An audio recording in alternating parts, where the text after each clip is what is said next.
because you left before I could do what I had to do.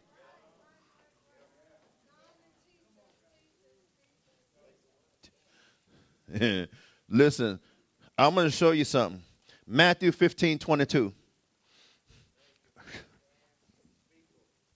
Watch this. Behold, a woman of Canaan came out of the same coast. Watch this. And cried unto him, saying, listen to what you're saying. She didn't say, heal me. She said, have mercy on me, O Lord, thou son of David. My daughter is grievously vexed with a devil. If that means if you don't experience a revelation of God's mercy, there is no release from devils.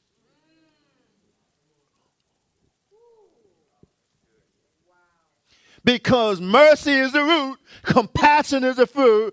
Watch this. Power is the result. There's no power to release you from devils if you don't experience mercy.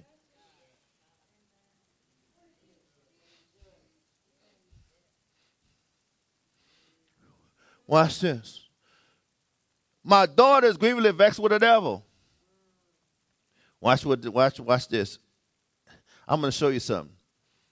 Go with me to Matthew 9. Look at this. I'm going to show you something. Matthew 9. Look at verse 27. When Jesus departed thence, 2 blind men followed him, crying and saying, thou son of David, do what? Have mercy on us. And when he was coming to the house, the blind men came to him. And Jesus said unto them, believe ye that I'm able to do this. In other words, it's not based on, I know I have the power, but the power won't affect you till you can believe I can do it. Hallelujah. Because watch this. People don't always get it. See, a lot of times people don't get it because it's not that the power is sufficient. It's because can you believe he can do it? If you can't believe he can do it, that's where the problem at, not the power.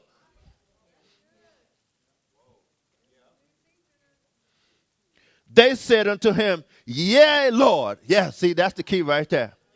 Do you believe he's able to do it? The answer should be, yes, Lord. Listen, yes, Lord. Not, I hope so. Because see, when you say, I hope so, you just killed your faith. I've asked people, do you believe God can heal you? I hope so. It'll short circuit the power. Because doubt and unbelief short circuits the process of mercy. Has to have compassion to produce power. I'm going to show you what I'm talking about. He said, keep talking about compassion. I'm going to show it to you. Just hold on. The two go together. But you got to have mercy. Watch this.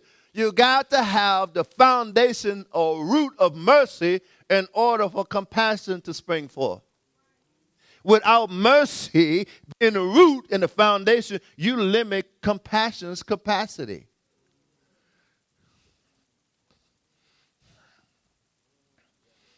Isn't that good? It's amazing, isn't it? Listen to this. Verse 29. Then touch he their eyes, saying, watch this, according to my power, be it unto you. Is that what he said? He said, according to your faith, be it unto you. Your faith determines the result of what you get from God.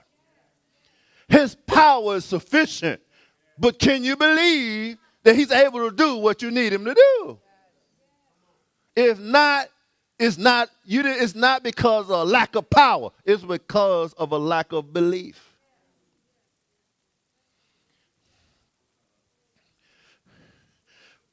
Watch this. According to your faith, be it unto you. Listen, you remember when the man had the son, Jesus said, if you have faith as a grain of mustard seed, you can say to this mountain, remove the hence of yonder, and it'll be done, and nothing shall be impossible, isn't it? All you need is faith as a grain of mustard seed. Stop trying to work it up. Because you're working and pumping flesh. Paul said, I am, Galatians 2:20. Paul says, I am crucified with Christ. Nevertheless, I live, yet not I, but Christ liveth where? In me. Watch this. And the life that I now live in the flesh or in this body, I live by the faith of the Son of God who loved me and gave himself for me. The key to that verse is I am crucified. Because when you are crucified, when your flesh is dead, when your flesh and your motives are out of the way, watch this. It's not how much faith Melvin has now, it's how much death Melvin is experiencing. Because every time I die to myself, I can hook to his faith. Now the demand is not on me, it's his faith that's doing the miracles or doing the creativity through you. It's his faith because now you are living by his faith because you died. All I need is a mustard seed worth to be pure enough to hook me to him. In other words, because as long as my mustard seed can get me to him, that's all I need. Because the mustard seed gives me access to all of his. Are you with me so far? That's why he said, you just need a mustard seed worth. That's all. Listen, listen. When it says your faith growing, it really means you dying and him coming alive in you.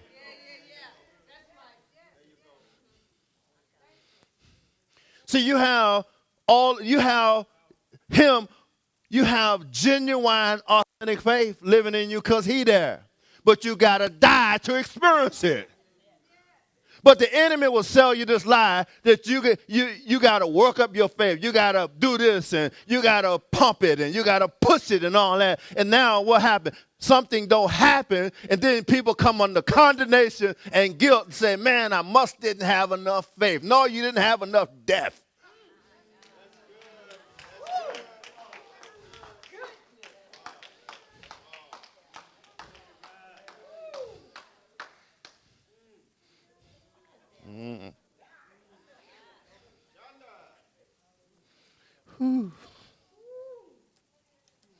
Can I keep it on?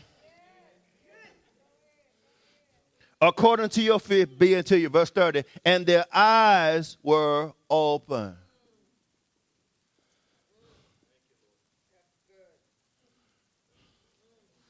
The eyes were open. You notice something I'm going to share with you. It was so powerful. Because what I discovered is, I'm going to show you something. Let me keep on going. Look at Matthew 17. I'm going to show you something else before I say it. I'm going to say something in a minute.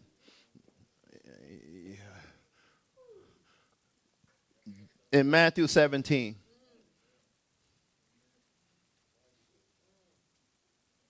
Look at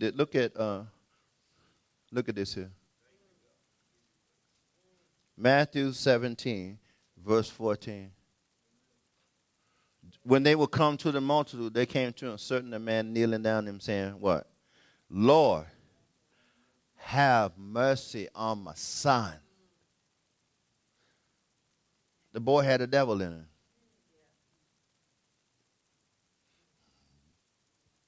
Watch this. You remember Jesus rebuked the devil.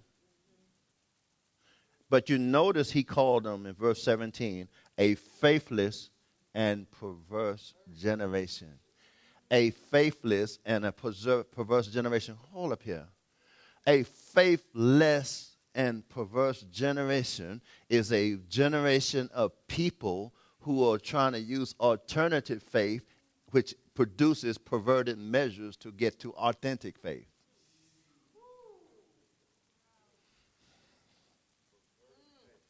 See, so what's happening is because, watch this, you think it's something you have to work up, then you started trying to manufacture it, but instead, perversion pulls you into now you're using man-made mechanisms and all kinds of things that are not authentic to produce faith. Now you become a faithless and a perverse generation because you are using something totally different than the method that God prescribed for your faith to work. Watch what he said to him. How long shall I be with you? How long shall I suffer, put up with you? Bring that boy here. Jesus rebuked the devil. And he did what? Departed out of him. And the child was cured from that very hour. And then they came the disciples to Jesus apart and said, why could not we cast him out? Jesus said to them, because of your unbelief. Watch this. Because you couldn't believe what I said, so your unbelief causes you, watch this, to try and work up the same results in the flesh. Because of your unbelief. You remember he asked the blind man, do you believe that I'm able to do this? Unbelief says, yeah, I believe you can do it, but I try to manufacture it in the flesh. Now what happens?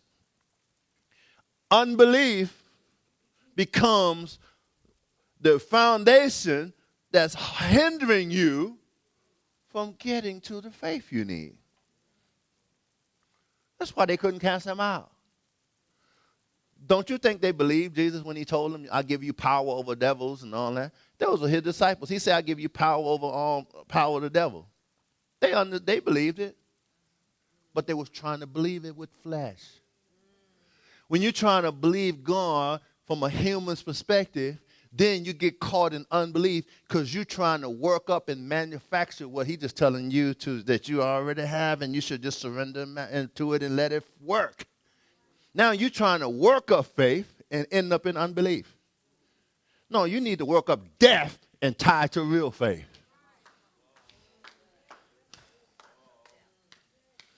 Because when you die, unbelief dies with it.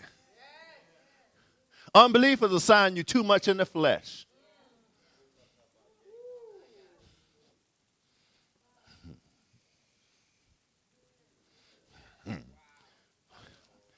Mark chapter 5.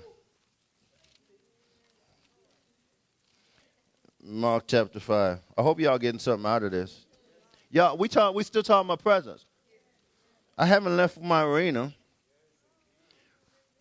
I told you we're going to go in a lot of different realms with this thing because it has to be refined.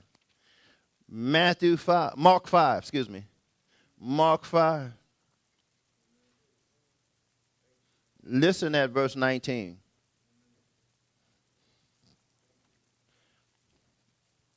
Mark 5, verse 19. You remember the madman of Gadara and all that story? It had the legion. But listen at what Jesus said. Howbeit Jesus suffered him. He wanted Jesus to stay with him and be with him. Howbeit Jesus suffered him not, but said unto him, go home to your friends and tell them how great things the Lord has done for thee. Watch this. And hath had compassion on thee. You see that? I'm going to show you something here. In Matthew chapter 18, verse 33, I got y'all all over the place, don't I? Matthew 18, in verse 33, you remember the servants. The king, he just took account of his servants, right? But watch this. I'm going to draw out this verse here. Listen to what he said, verse 32. Verse 32. Then his Lord, after that he had called him, said unto him, thou wicked servant, I forgave thee all that debt, because thou desirest me. Shouldest not thou also have had compassion on your fellow servant, even as I had pity or compassion on you? This is amazing. Compassion, watch this. Compassion means it's a sympathetic consciousness of others' distress together with a desire to alleviate it. It's a sympathetic, you got sympathy on them.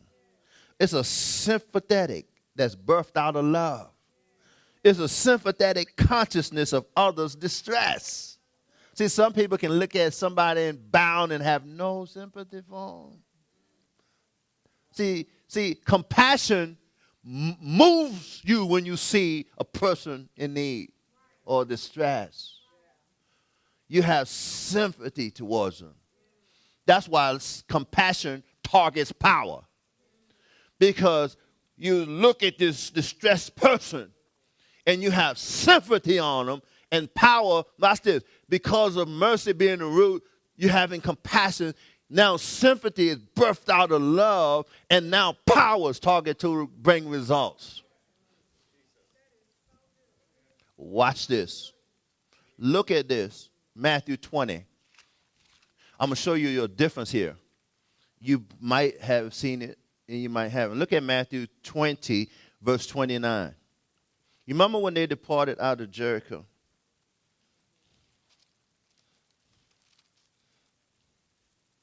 Hallelujah.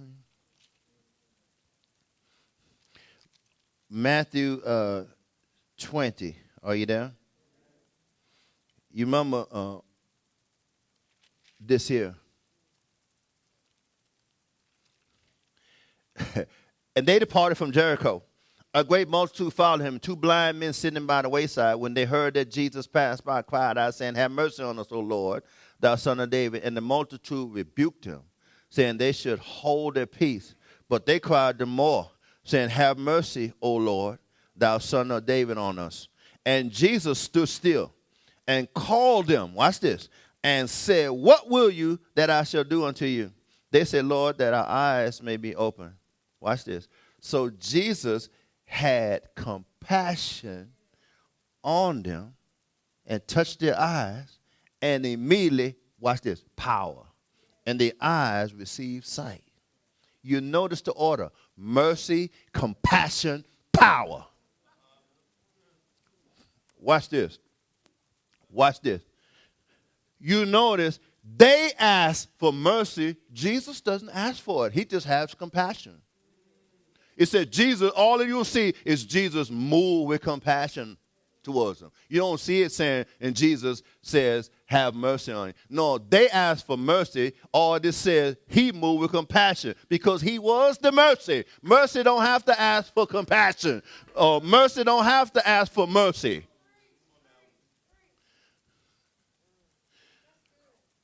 He's the mercy seat. He says mercy don't have to ask for itself. I'm already mercy, so I don't have to ask for mercy. All I got to do is release the compassion that's coupled with mercy. And the power, in result, you'll get the power. See, mercy don't say, see, when you are something, you don't have to ask for it. See, that's why the devil was able to trick Adam and Eve. He said, if you eat this fruit, you'll be like God. Well, he was already like God. See, you don't have to try to get something you already are. So Jesus says, I'm mercy. I don't have to ask for mercy. They have to ask for mercy. They say, Jesus, thou son of David, have mercy on us.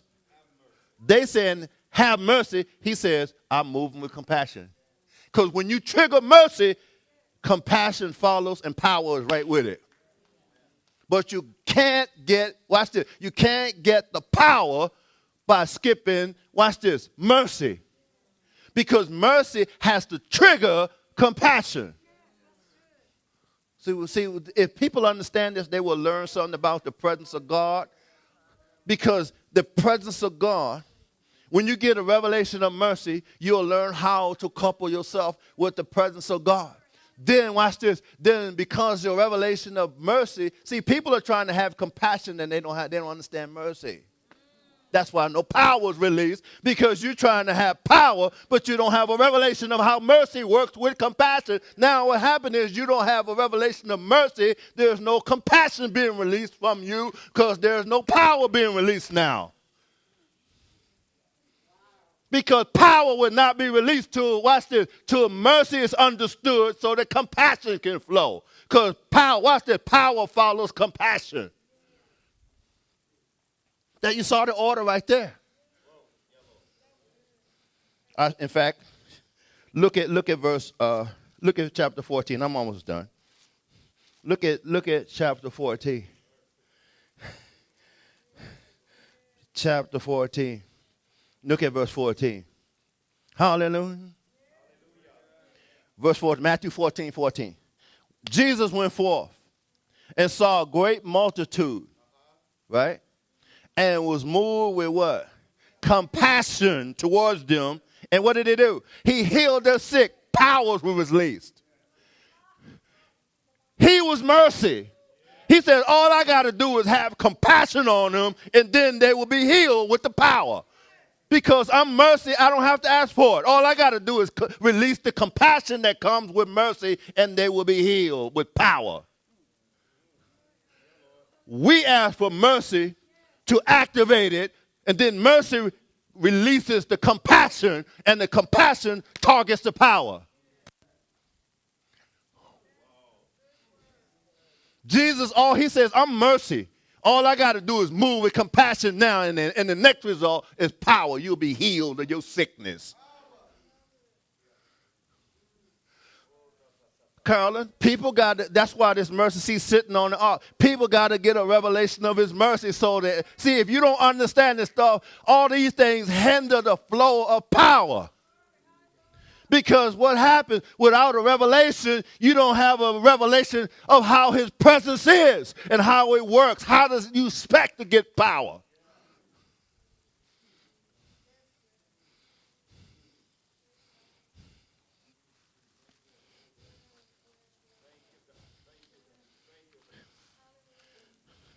Look at Mark chapter 1.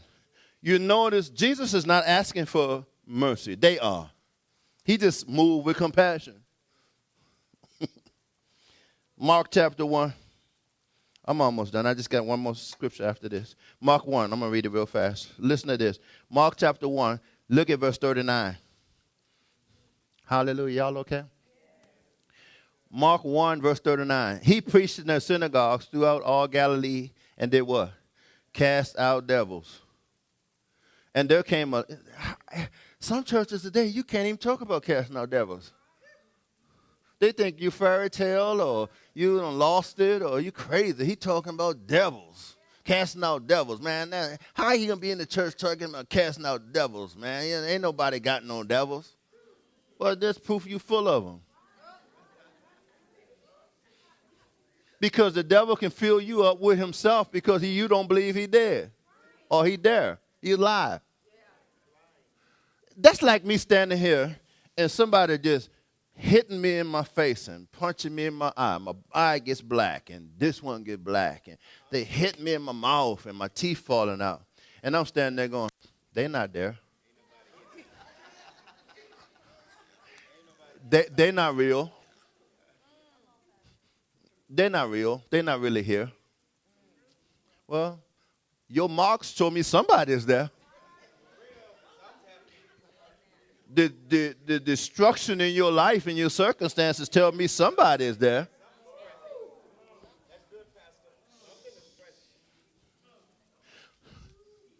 So either you can, watch this. How can you ignore your circumstances or your distresses or your afflictions? How can you say, ignore that and say this wasn't caused by something? See? That's what happened. When you deny the devil's not real, he have a field day on you. He loved churches where people say he not real. Because he know he can tear the saints apart.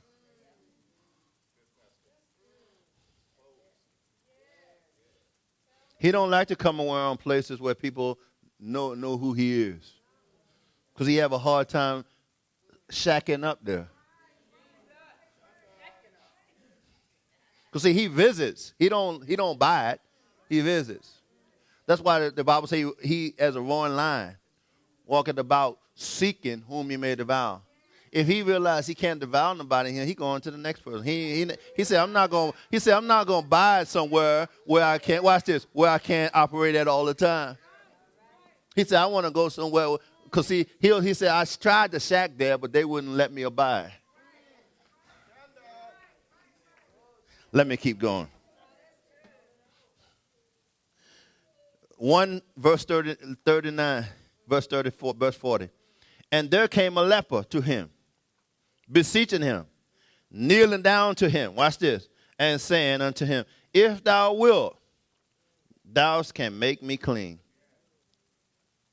And Jesus, well, here we go, moved with compassion, put forth his hand, touched him, and said unto him, I will, be thou clean. And as soon as he had spoken, how quick?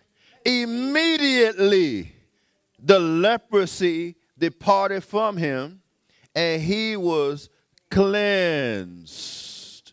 Why? Because Jesus moved with compassion, put forth his hand, and touched him. And as soon as he had spoken, immediately, he was healed. Mercy moved with compassion. Watch this. And when you have a revelation of mercy, compassion, you move in compassion. Watch this. You move in compassion, and compassion releases the power. As soon as he had spoken with a revelation, immediate results were in operation. If you don't understand by revelation mercy, then you don't know how to move with compassion. Because the root of mercy introduces, watch this, introduces compassion to its reality.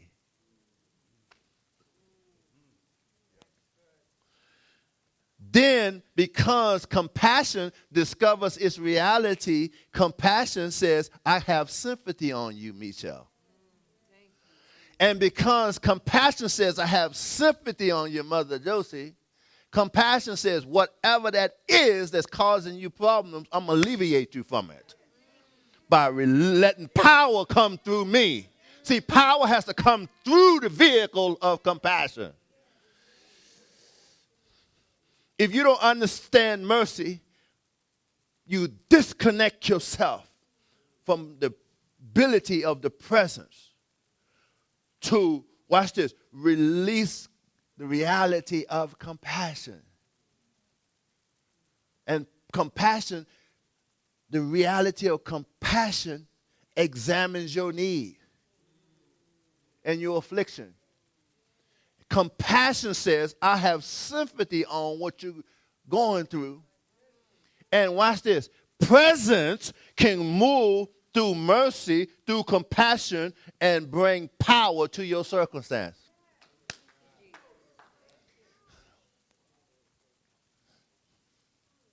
That's why mercy seat sits on the ark, because the presence has to move through mercy, through compassion, to bring the power through the presence to you.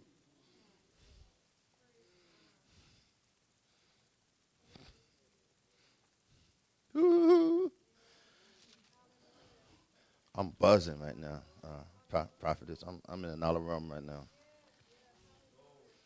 I'm in another room right now. Mark 6, this is the last verse I'm going to share. Mercy is the root. Compassion is the fruit. Power is the result. That's the process of power that proceeds from the presence. If you don't understand compassion, you hinder the power that comes from the presence. If you don't understand mercy, you hinder the power that comes from the presence. In order for you to get on the last leg of power, presence, mercy has to be understood, and compassion has to be understood to complete the process of power as the end result.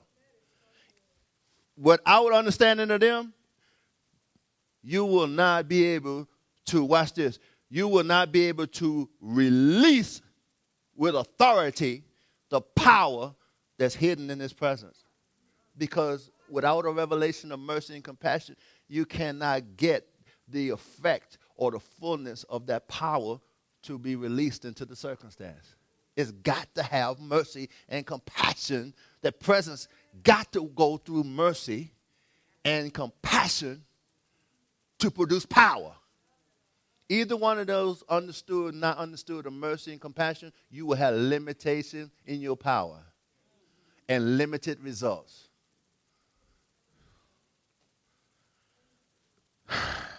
Mark 6, and I'm going to close here. Listen at this, verse 30. And the apostles gathered themselves together unto Jesus and told him all things, both what they had done and what they had taught. And Jesus said unto them, come ye yourselves apart into a desert place. That's what some of us got to do. We got to come apart. We connected to too much stuff. We got to come apart. You notice, come apart into a desert place and do what? Rest. See, some of us don't know how to rest in his ability and power because we haven't came apart from some things so we can get a revelation of who he is so that we can enter into his rest. Some people can't rest because we won't come apart. For there were many coming and going, see? And they had no leisure so much as to eat. Some people can get so busy doing this and doing that, they don't come apart and there's no rest. Now what happened? Because there's no rest, you're trying to do what only God can do. That's why Hebrews said, let us labor to enter into his rest. He that has entered into his rest is what? Cease from his own works. In other words, you won't cease from your ability trying to do only what God do until you rest. But you don't rest until you come apart. And they departed into a desert place by the ship privately. And the people saw them departing. And many knew him, and ran afoot thither out of all the cities, out went them, and came together to him. And Jesus, when he came out, saw much people, and was moved with compassion towards them. You notice, we only saw the people with needs saying, have mercy on us. Every time we see Jesus, it says he was moved with compassion. He never said nothing about mercy. Because that's who he is. He's the presence of God. He's the mercy of God. He's the compassion of God. Watch this. He knows I'm the mercy seat that's connected to the presence. All I got to do is release the compassion, and I can cause the power from the presence of my Father to go to you. He says this, and watch this, verse 34. And Jesus, when he came out, saw much people, was moved with compassion towards them, because they were as sheep, not having a shepherd. And he began to teach them many things. Jesus has compassion when he sees people, his sheep, having no shepherd. That's why Jesus will release power to bring his sheep to a place where he can teach them. See, Melvin not teaching you right now. If you see Melvin teaching you, you're missing it. Melvin not teaching you. He's having compassion on his sheep. See, some people don't have a shepherd, and some do. Jesus, he moves with compassion when he sees a sheep that doesn't have a shepherd. Who is your pastor? He'll move with compassion. Watch this. And he will begin, through compassion, release the power to, watch this, to lead you to a shepherd so he can teach you. Compassion. He moves with compassion when he sees the needs of humanity. How do you, what happens to you when you see the needs of humanity? Can God, can his presence be so real in your life enough that mercy will work as the root and foundation? That you'll work with a spirit of mercy. That when you see the needs of humanity, you won't be critical, judgmental, but say, I have compassion on them. And when you have that type of compassion towards the needs of humanity, you will be able to, God will be able to bring power to the people to deliver them. But if those are not there, you cannot do nothing to affect the situations and circumstances of humanity because power will not be there.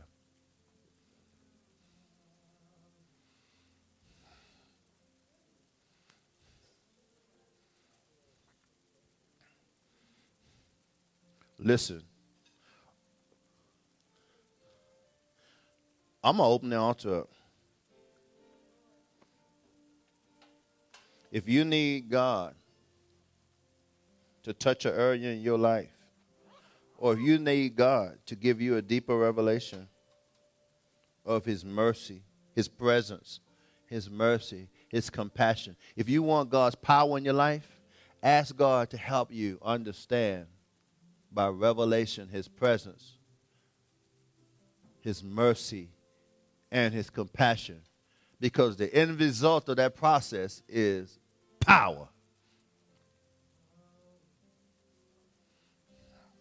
I'm going to open the altar up. I'm done, Jeremy. If you need to get on the altar and talk to God, I'm going to open the altar up.